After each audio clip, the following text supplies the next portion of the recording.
will be just and magiging consultative po. Kasi nakalagay dito, no? Yung mga LGU na may territorial jurisdiction sa mga SUCs concerned ay dapat i-adapt parang kumbaga yung ludip ng LGU. So paano po Rufus Rodriguez for his sponsorship of the measure. Rauol Rufus Rodriguez is recognized. Thank you, Mr. Speaker, our distinguished majority leader, our distinguished members of this August Assembly, and to our valued guests, especially the officials of the PMMA, which will become the PNMA. Mr. Speaker, and my dear colleagues, it is with pride and honor that I stand before this august chamber to sponsor House Bill 11383 under Committee Report number 1395, which proposes to strengthen the existing Philippine Merchant Marine Academy and rename it as the Philippine National Maritime Academy to enhance its position as the national professional institution for maritime education. Mr. Speaker, this measure will enable the proposed Philippine National Maritime Academy, or PNMA, to expand its mandate, curricular offerings, and to focus and specialize in maritime and maritime-related programs. In 1963, Republic Act 3680 converted the Philippine National School into the Philippine Merchant Marine Academy, or PMMA. That was 1963, 60 years ago. Then, from several locations, the school was relocated to Fort Bonifacio, Makati City in 1968. It was originally under the Department of Transportation and Communications, but in 1997, it was placed directly under the supervision of the Commission on Higher Education, or CHED. Mr. Speaker, after 3 decades in Fort Bonifacio, the PMMA was transferred on February 2, 1998 to a more than 600 square meter lot at the Naval Station in San Narciso, Zambales, pursuant to Proclamation 937 dated December 16, 1996 by then the late President Fidel Ramos. Mr. Speaker, the PMMA is the top or premier school in the country for maritime courses and where most of the best aspiring seafarers for our country finish the maritime courses, and they are now very successful in their professions. It was founded specifically to be a school for merchant marine officers. As one of the oldest institutions in the country, the PMMA's preeminence as the main merchant marine school has never been questioned, and its reputation for high quality education has been maintained in the various eras of Philippine history. Spanish colonial rule, American Commonwealth, Japanese occupation, post-war World War II independence. Thus, it is only fitting and proper that it be renamed as the Philippine National Marine Academy, or PNMA, with a mission of molding merchant marine students and professionals imbued with nationalism, leadership traits, and positive character development. Under this measure, Mr. Speaker, the PNMA shall provide holistic education and training for human resource development of maritime students, professionals, and leaders in support of maritime industry development, maritime law enforcement, and national security. Mr. Speaker, the PNMA shall be primarily responsible for producing efficient and well-trained maritime professionals in such fields as marine transportation, where we produce most of the ship captains in the world. Second, marine engineering, the chief engineers in the world. Maritime business, maritime administration, maritime logistics, ship management, port and shipyard management, and naval engineering, electrotechnology, automation and robotics, artificial intelligence, autonomous ships, digitalization, marine environmental protection, maritime security. This is very, very important, Mr. Speaker, because of the intrusion of the Chinese in the West Philippine Sea. And then, of course, to enforce and to follow the law of the sea, where the UNCLOS has been approved in 1962 with the late Senator Arturo Tolentino representing our country, and which China is always violating. Mr. Speaker, the bill places the proposed PNMA under the jurisdiction of two agencies.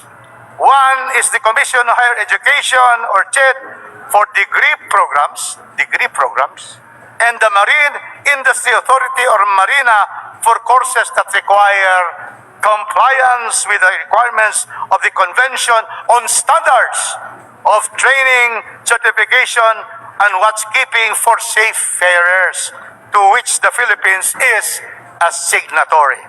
This measure, Mr. Speaker, provides that the administration of PNMA and the exercise of its corporate powers shall be vested exclusively in the superintendent of the PNMA and the Board of Trustees of the PNMA, chaired by the CHED, co-chaired by the Department of Transportation, and vice-chaired by the PNMA superintendents. Unlike the other SUCs, Mr. Speaker, the existing PMMA is headed by superintendent, which is retained in the bill. Part of this transformation, Mr. Speaker, is the establishment of a system allowing, this is very important to our colleagues who are present here, because the system allows every congressional district to send cadets to PNMA for the proper distribution of the serving cadets across the country, availing of the free education, training, and opportunities in the PNMA. So Cagayan de Oro has now at least five scholars there in various years. And this will be more, and to all districts, including the district of our beloved President, former Speaker, Gloria Macapagal Arroyo, we will have scholars there all over the Philippines. And that is why we have to really support this, because our congressional districts will be given allocation of one cadet. Mr. Speaker, the bill further directs the PMMA to establish a National Maritime Research and Policy Center to engage in research for the development and advancement of the maritime industry. The proposed law likewise provides that the PNMA may establish, this is a very good one for all of us, establish campuses in any part of the country, not only in Zambales, but in Visayas, and especially in Mindanao, the land of unfulfilled promises. And therefore, with this kind of bill, this will be an affirmative action that we will make available all over the 7,461 islands that we should have. We will be able to have campuses so that they don't have to come to Luzon. And that is why, in this case, there is a proviso here that the Cagayan de Oro campus, Mr. Speaker, this representation is the author of Republic Act 10355, which has already been law for the past 3 years. And as author of this, there is now a campus, Mr. Speaker, and your constituents from Lanao del Sur will be able to study in Cagayan de Oro, because we are near and we are neighbors, Deputy Speaker Alindo. And that is why here the High School of Cagayan de Oro was opened 3 years ago, is now on their 3rd year, and this representation was the one who filed the first campus to be opened all over the country From Zambales, the main campus, only one is still existing. That is Cagayan de Oro City. And we have our youth of Cagayan de Oro already in senior high school. Then that will be the feeder school to be able to bring them to Zambales for the real bachelor science degrees in marine transportation and marine engineering. And so we will, because of this bill, will open up in many parts of the country to afford them to come, because Zambales is quite far from Mindanao and the Visayas. And then, Mr. Speaker, this bill further provides that the PNMA shall, to the extent possible, yes, establish these campuses and democratize, this is the word, democratize the access and entry to this institution, not only in Luzon, but will be able to accept students, especially from different parts of the country, and Cagayan de Oro, the city of golden friendship. To effectively carry out the provisions and achieve the purpose of this act, Mr. Speaker, this measure states that the PNMA shall have the appropriate number of multi-role training vessels. Very important. This will authorize them to get more multi-role training vessels of MRTVs that can be used as training ships for all maritime students nationwide. Not only will our PMNA in Zambales accept only their own cadets or the cadets from Cagayan de Oro, all schools, maritime schools, can go there and get training from these multi-role training vessels. Then it may acquire the MRTVs through grants. We are authorizing them to really secure grants, and under our PMMA, we have been able to secure many grants from different international shipping lines. And therefore, Mr. Speaker, the PMMA is our best and topmost school for maritime professionals and seafarers. Certainly deserves a new charter and a new name. After all, it's been more than 60 years that it is operating under an archaic charter, and therefore needs to be upgraded, strengthened, and made more relevant in order for the institution to meet the current needs of the international and domestic shipping industry. With this in mind, Mr. Speaker, I humbly request for all the support of our august members here so that we can be able to push for the passage of this very important law as stated by Chairman Mark Go. The Philippines is the primary source of our seafarers, and they are giving to our international shipping lines that kind of service and competence that only a Filipino can give. Thank you, Mr. Speaker. Thank you, my distinguished colleagues. Thank you, Honorable Rodriguez. Session suspended.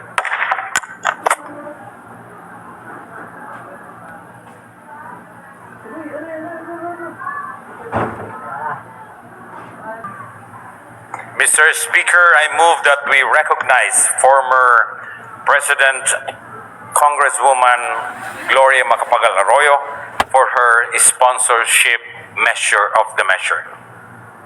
The Honorable Gloria Macapagal Arroyo is recognized. Thank you, Mr. Speaker. I join our colleagues, Chairman Mark Go and Congressman Rufus Rodriguez, in sponsoring the measure to strengthen the PMMA. I do so for a reason of sentiment, a reason of necessity, and a reason of aspiration. On sentiment, it was during the administration of my father, President Diosdado Macapagal, that RA 3680, the PMMA law, was enacted. And now, I want to help bring the institution to the new age of technology. On necessity, when RA 3680 was enacted, it specified the curriculum. It specified the courses to be offered. And certainly, the courses that were required then are not enough to bring the school to the new century and the new millennium. That is why we need to strengthen the institution. We need to amend the law to give it the flexibility to create its own curriculum. The third reason is aspiration. You notice, Mr. Speaker, that in the past, or in the present, this institution was called the Philippine Merchant Marine Academy. Now it is being changed. And the new name no longer has the term merchant. That is because we would like to transform this institution not only into an institution that educates those who want to become merchant marines, but also, as Congressman Rodriguez pointed out in his own sponsorship, those that will help us in security and law enforcement. In other words, if we have the PMA that trains soldiers, we have the PNPA that trains policemen. We hope that the students and the graduates of this institution, at least in the beginning, not by straight commission, but being allowed to enter laterally, they may be able to become a part of the Navy, the Marines, or the Coast Guard. So these are the strategic reasons why, Mr. Speaker, I believe this bill is very important for this day and age. And so I join my two colleagues in sponsoring this bill, this measure, and urging our chamber to pass it in second and third reading, and hopefully with the other chamber into law. Thank you, Mr. Speaker. Thank you, Honorable Gloria Macapagal Arroyo. Majority Leader. Mr. Speaker, there being no other member who would wish to interpolate these sponsors, I move that we terminate the period of sponsorship and debate. Is there any objection? Chair hears none. The period of sponsorship and debate is hereby terminated. Majority Leader. Mr. Speaker, I move that we open the period of amendments. Is there any objection? The Chair hears none. The period of amendments is hereby open. Majority Leader. Mr. Speaker, there being no individual nor committee amendment, I move that we terminate the period of amendments. Is there any objection? Hearing none, the period of amendments is hereby closed. Majority Leader. Mr. Speaker, I move that we vote on second reading, House Bill 11393. So moved.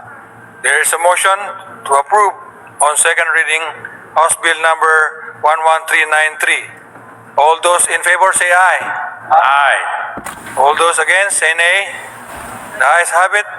House Bill number 11393 is hereby approved on second reading. Congratulations. Majority Leader. Mr. Speaker, I move that we consider under the business for the day, House Bill number 11372. Printed copies have been distributed to the members pursuant to the rules.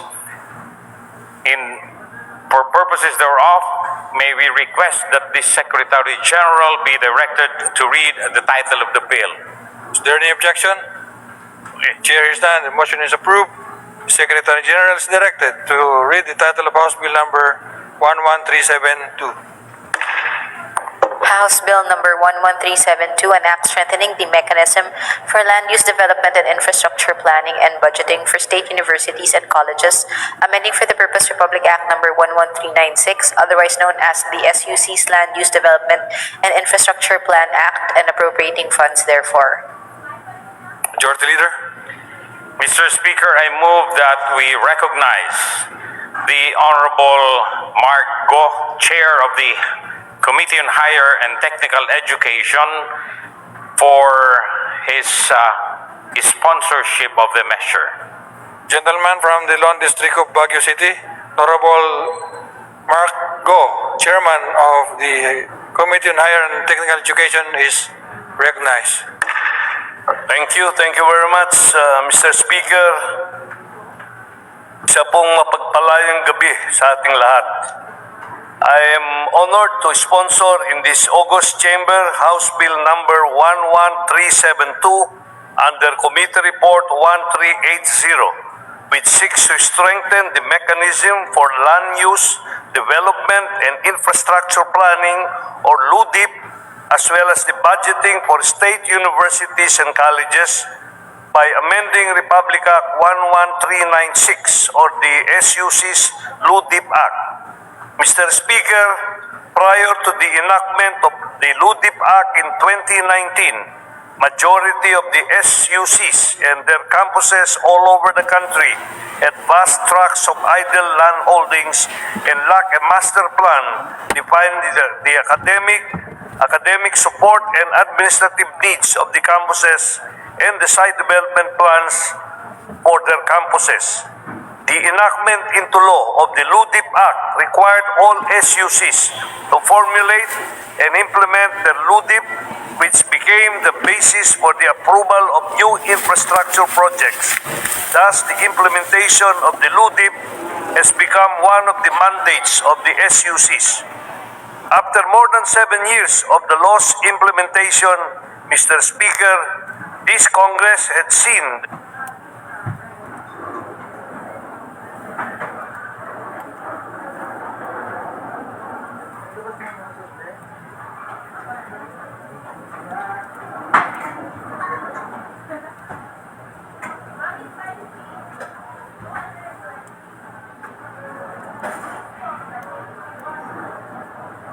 the need to further strengthen by including the SUC's priority infrastructure projects to be implemented within a 5-year period in the coverage of the LUDIP.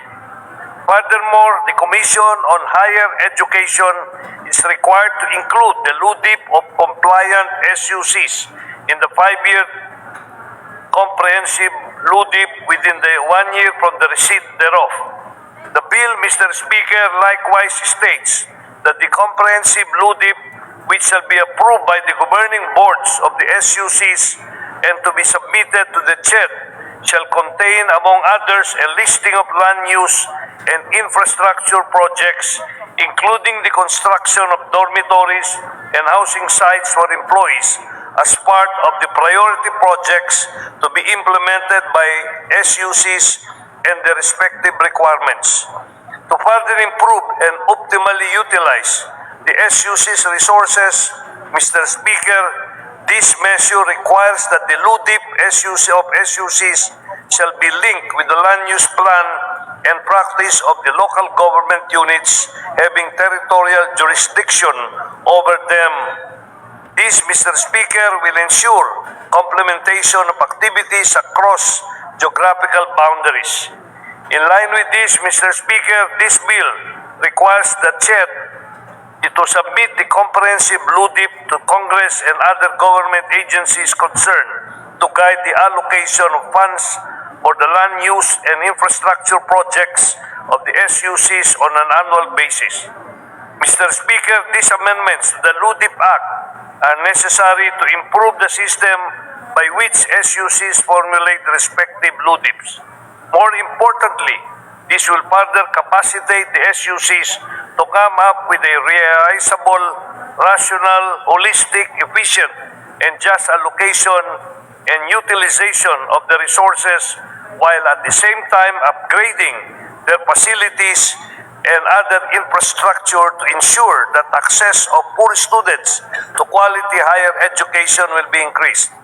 Thus, Mr. Speaker and my dear colleagues, I urge all of you to support the passage of this important measure.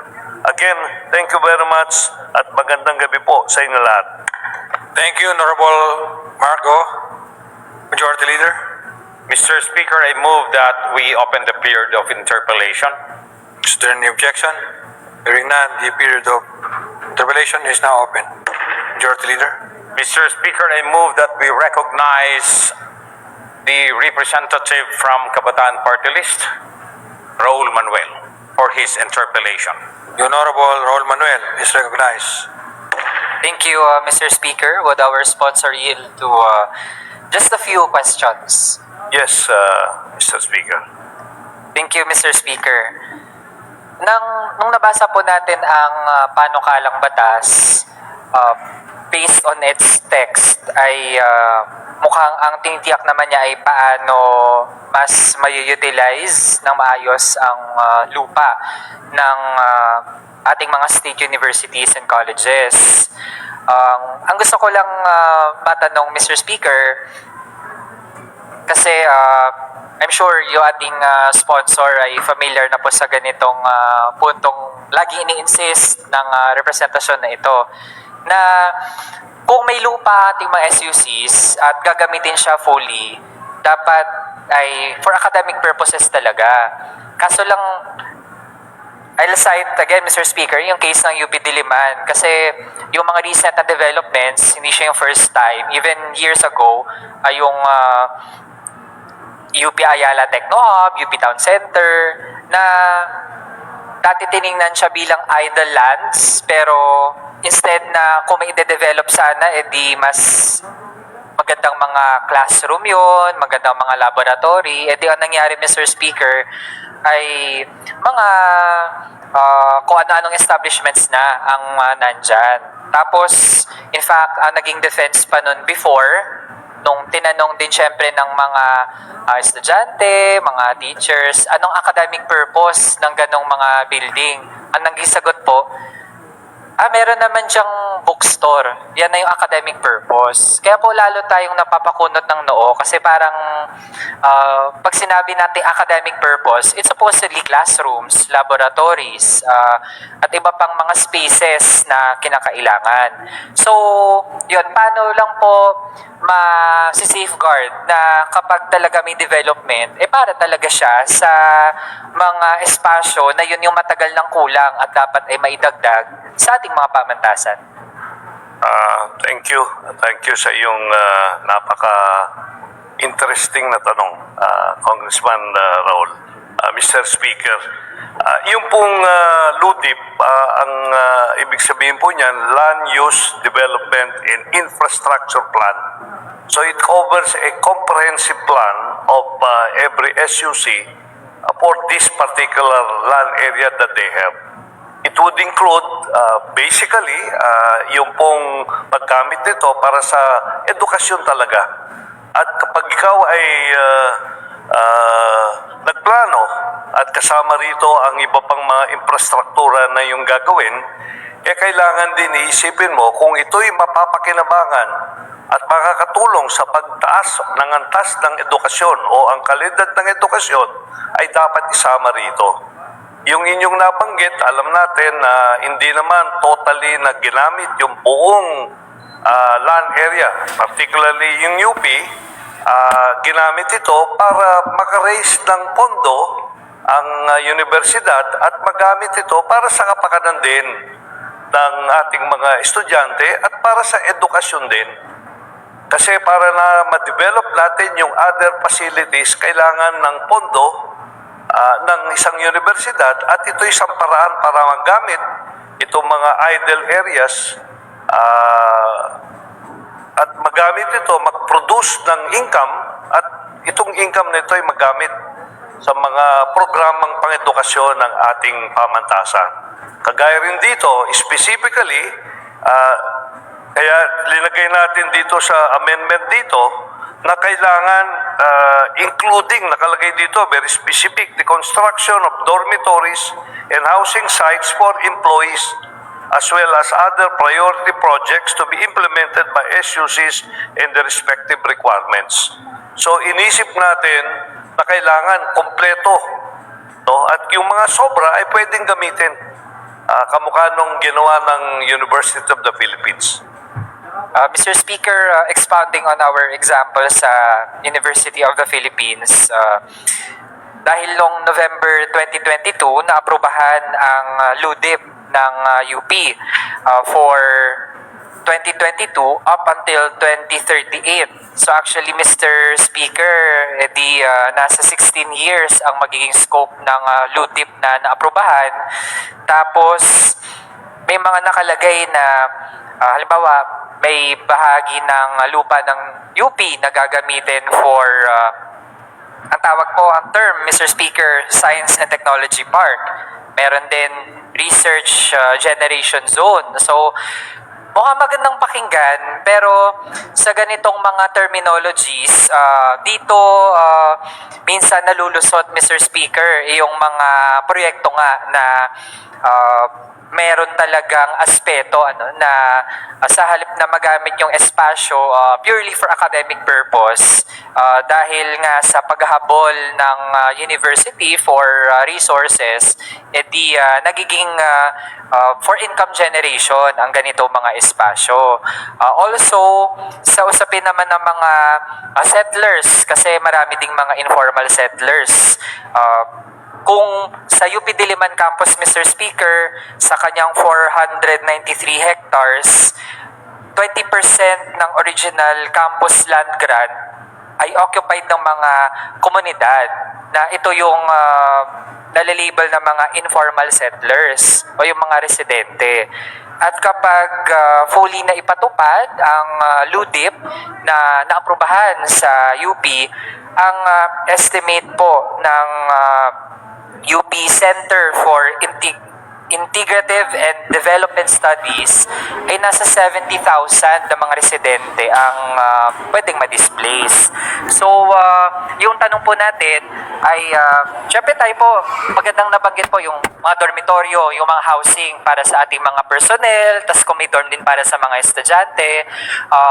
Nonetheless, while these particular sectors would benefit from such infrastructure, wala rin naman po sa intensyon nila na merong mga ililipat halimbawa o papaalisin ng mga settlers nang wala rin kaakibat na plano kung saan mapupunta yung mga settlers na iyon. So, paano lang po, ano yung mga safeguards kung meron man, o paano natin maiwasan yung ganong undue displacement ng mga settlers na matagal na ring naninirahan sa mga lupain ng UP? Mr. Speaker, Mr. Interpellator, ang pinaka-importante po dito, if the university, in particular, binanggit mo ang UP, dapat i-consider nila yung tamang paraan para hindi ma-dislocate yung ating mga kababayan na nandyan sa lugar na yan. Importante yon eh. Pwedeng, kasi ganito yung mga lupa, no? Merong mga lupa na dineclare ng ating bansa na ito yung mga reservation exclusively for schools. Ngayon, para mabigay natin sa kanila itong mga lupang ito, dapat i-segregate natin mula sa university at gawin nating alienable and disposable. It's only after you declare that this will become alienable and disposable bago natin maibigay sa kanila. Either we sell them through miscellaneous sales application or through TSA. So kailangan merong pag-aaral na gagawin para masiguro natin na hindi ma-dislocate itong ating mga kababayan dyan.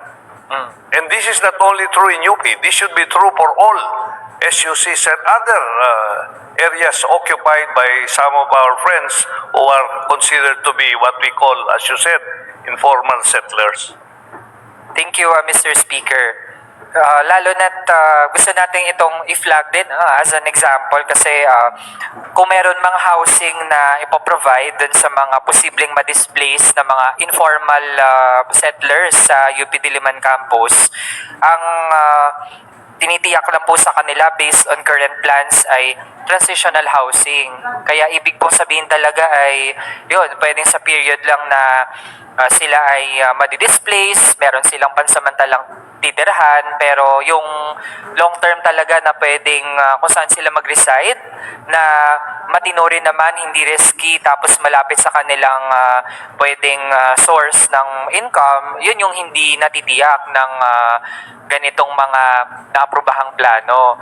Tapos, kung sa UP Mindanao naman po, no? Kasi nung napuntahan din natin ang campus ng UP Mindanao, noon, nakakalungkot lang pakinggan mula mismo doon sa mga settlers sa area na ang tingin po nila sa isang academic institution ay parang land grabber kasi daw yun sila yung matagal na nandun tapos sila pa yung mapapaalis. May mga instances din na yung mga indigenous people na meron din silang mga assertions dun sa lupa tapos ang kanilang kakontest ay mismong mga SUCs. So, paano po ba yung maayos na pagsasettle ng ganong mga like we can call it conflicts or disagreements, no? Meron po bang pamamaraan na kapag may ludip ang ating mga SUCs ay maayos na nasisettle at hindi nade-deprive yung mga supposedly yung mga settlers natin? Well, Mr. Speaker, dapat po sa ludip, given yan dapat i-consider nila. So yung mga areas na talagang gusto na nating ibigay sa ating mga informal settlers, ay gawin dapat natin yan at maging parte ng ludip. Kailangan natin yan kasi hindi naman pwede yung alisin mo na lang dyan, wala kang gagawin para sa kanila. Kailangan po yan, ayusin natin yan. At bilang kasapi ng rehente ng UP, yan ay pagbibigay alam ko sa Board of Regents at sa ating Pangulo ng UP, yung posisyon po natin tungkol dyan. Kailangan, ang laki naman ng UP Mindanao. Kung pumunta kami doon, nakita natin yan. Ang UP Diliman, pwede rin nating ayusin yan, palagay ko. Pero pwede nating ma-involve dito, hindi lamang palagay ko yung asosasyon ng mga informal settlers doon, pati na siguro ang local government para makatulong din sila. With that, Mr. Speaker, I have no further questions. I think our sponsors pagsagot sa ating mga tanong. Thank you. Thank you, Rauol. Manuel. Interpolator. Majority Leader.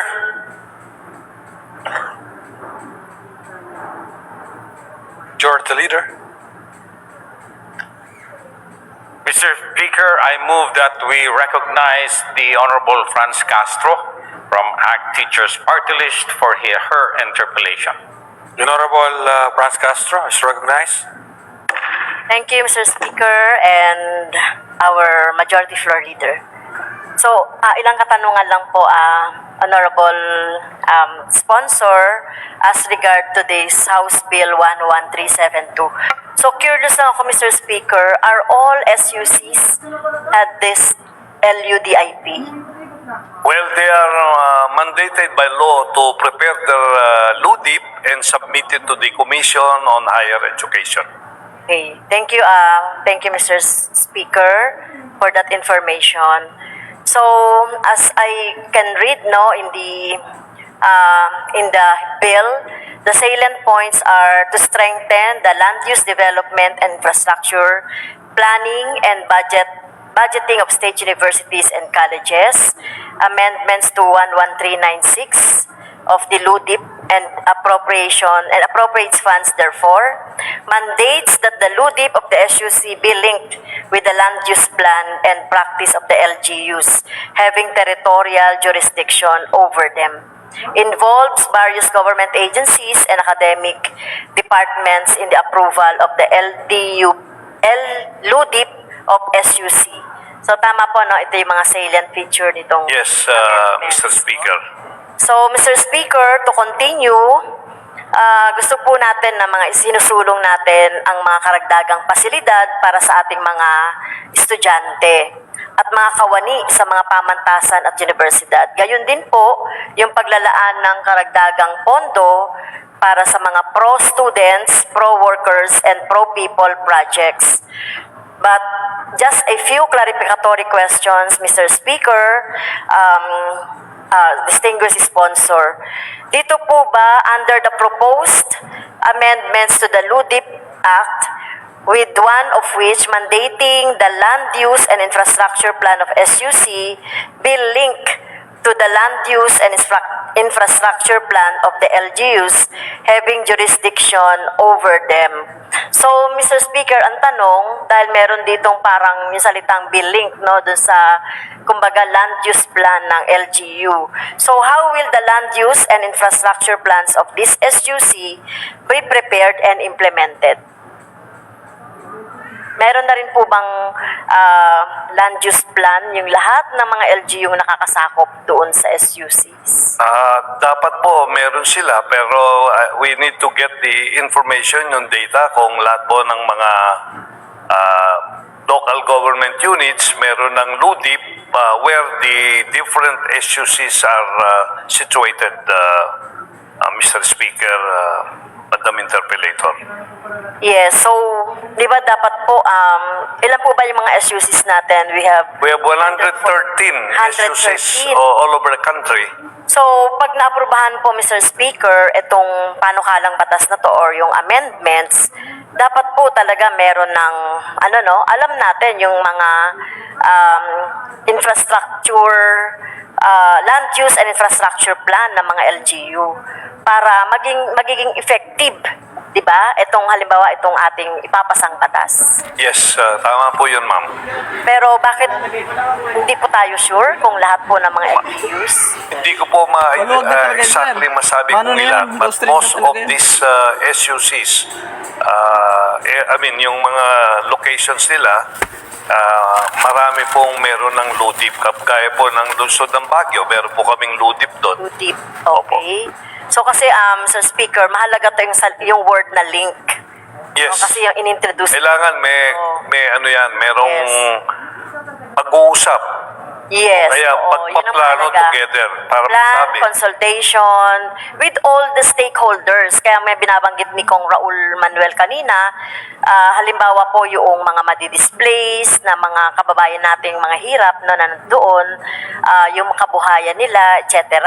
So ano po ba yung ano po bang mauna? Yung LUDIP ng SUC ililink doon sa local government unit o yung dapat yung local government unit yung umangkop doon sa LUDIP ng SUC? Sa proposal. Sa ngayon po, Mr. Speaker, meron na pong almost more than 95% ng mga SUCs, meron na silang LUDIP as provided for under the existing law, ito pong LUDIP Act. What we wanted is itong mga SUCs in implementing itong particular program na ito, by strengthening it, kailangan magkaroon ng linkage sa kanila ang SUC sa mga local government units na kung saan sila nakasituate. So yun nga po, ang sinasabi ko po. So, ang ibig sabihin, yung mga LUDIP, dahil 80% na ng ating mga SUCs may mga LUDIP na, so ito yung iaangkop natin doon sa Land Use Infrastructure Program ng LGU. Tama po ba yun? Or the other way around, na kung saan maimpluwensyahan ng LGU yung LUDIP ng ating mga SUCs? It can go both ways. Pwedeng mag-influence yung LUDIP ng SUC o kaya ang LUDIP ng local government pwedeng influencein din yung LUDIP ng SUC. Okay, thank you po.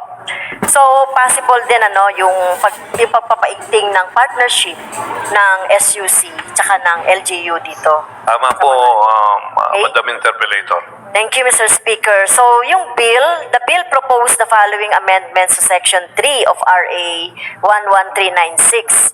Nakalagay dito, Mr. Speaker, be included in the respective LUDIP provided that the LUDIP shall be linked with the land use plan and practice of the local government units having territorial jurisdiction over the SUC concerned to ensure complementation of activities across geographical boundaries. Mr. Speaker, nakalagay dito having territorial jurisdiction over the SUC concerned. So, in the process po, Mr. Speaker, distinguished sponsor, how can we ensure that the said plan will be just and magiging consultative po? Kasi nakalagay dito, yung mga LGU na may territorial jurisdiction sa mga SUCs concerned ay dapat i-adapt. Parang kumbaga, yung LUDIP ng LGU. So paano po